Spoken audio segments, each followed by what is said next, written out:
In the Austrian state of Tyrol, there is a castle that shares the same name as the nearby village of Itter.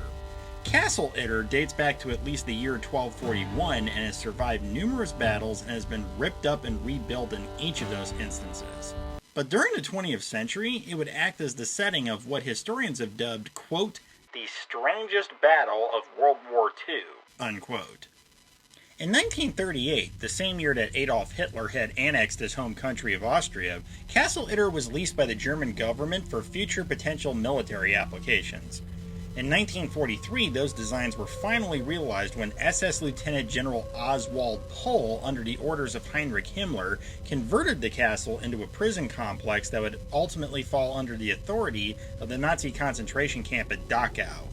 The prison was created to house high-profile French prisoners that were considered valuable to the Third Reich. The prison maintenance was facilitated by inmates from Dachau that were transferred to Castle Itter for the sole purpose of menial labor. The prison did its job well, and throughout the war it was business as usual. Until April 30th, 1945, when Adolf Hitler committed suicide. When news broke of the Führer's death, the self-destructive death spiral of Nazi Germany had officially begun. When word reached Castle Itter's SS commander Sebastian Wimmer, he decided that it was time to get the hell out of Dodge and abandoned the prison on May 3rd. The remainder of the SS guards left soon after. Within a short span of time, the remaining prisoners took control of the facility and armed themselves with whatever weapons they could find. While they didn't have anything else to worry about from the prison guards, they did have the potential risk from Waffen-SS units roaming the countryside, looking to kill anyone deemed to be a traitor in reprisal for Germany's inevitable defeat. Now, since you're going to be hearing the term a lot, I should probably clarify it. The Waffen-SS were not actual soldiers in the German army, but rather civilian conscripts that answered directly to the SS, which was a political organization, and from what I could find in my research, were responsible for committing most of the violence of the Holocaust.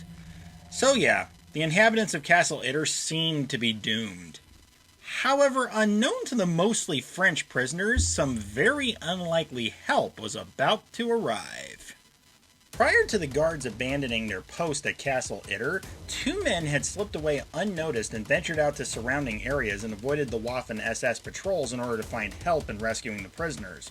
One was a Yugoslavian named Zvonimir Kukovic, who managed to reach the outskirts of Innsbruck by nightfall on May 3rd with a detailed letter and made contact with some passing members of the American 409th Infantry Regiment. However, due to some organizational issues, they were unable to put together a proper rescue team. The second man was a Czechoslovakian named Andreas Krobat, who carried a similar letter.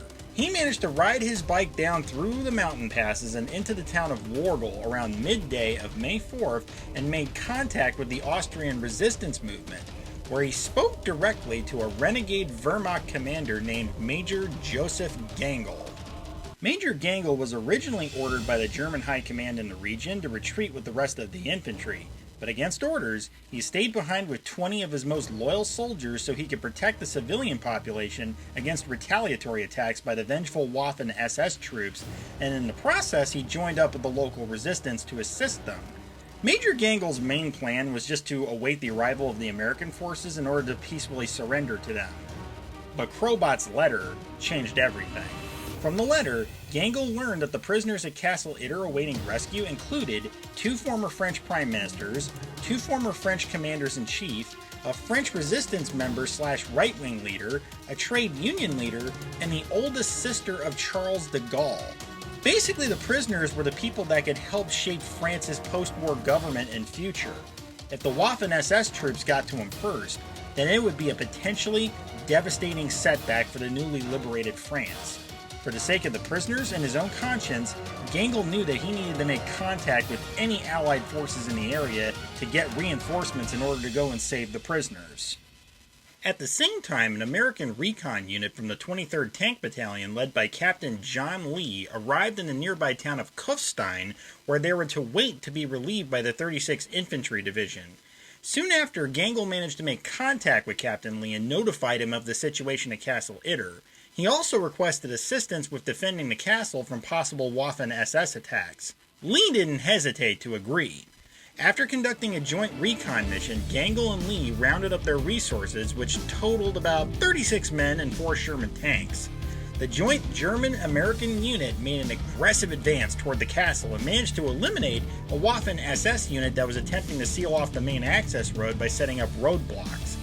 After strategically placing the 4 tanks in key positions along the main areas of access to the castle, Lee and Gangle made contact with the prisoners, who were enormously grateful to their rescuers, but disappointed that they didn't bring more men. Nevertheless, the prisoners were prepared to help Lee and Gangle defend the castle at all costs, even providing a resource in the form of an injured and sympathetic SS officer named Kurt Siegfried Schrader, who was willing and able to aid in the defense. As defensive perimeters were set up, Lee continued to try and make contact with the nearby 142nd Infantry Regiment, who were a part of the relief units that he had been waiting on back in Kufstein. By nightfall, the perimeters were set, and all there was to do was wait. During the night, a Waffen SS reconnaissance unit attacked the castle in an effort to determine the strength of both the defenders and the castle itself, but they were quickly driven off. Shortly after this brief incursion, Gangle made a phone call to his allies back in Wargle and requested that they send more aid in defending the castle.